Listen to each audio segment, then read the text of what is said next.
Je ne supprimerai pas mes stories. J'assume totalement mes actes. Je n'agis pas avec impulsivité, ça fait des jours que je me contiens et que je me dis, non Émilie tu ne vas pas faire ça. Sauf que j'en ai plein le cul qu'on me parle des mêmes choses et qu'on m'en apprenne encore, a déclaré Émilie Fiorelli il y a quelques heures en story Instagram.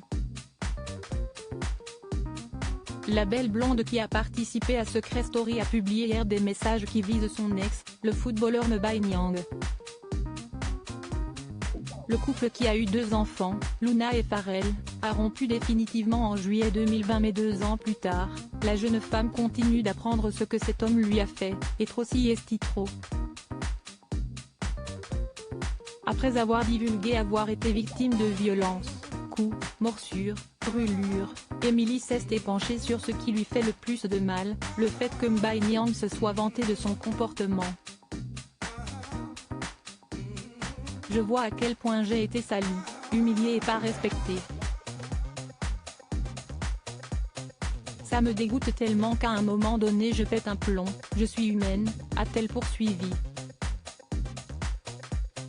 Dans une autre story, elle a fait savoir que la discussion partagée hier avec ses abonnés est issue d'une conversation réalisée avec une fille que monsieur a côtoyée, genre en couple avec alors que pendant ce temps il lui disait qu'elle était sa vie, sa femme. Il se vantait auprès d'une autre de boire et de me lever la main dessus, poursuit-elle. En plus d'avoir été frappée, elle a été trompée.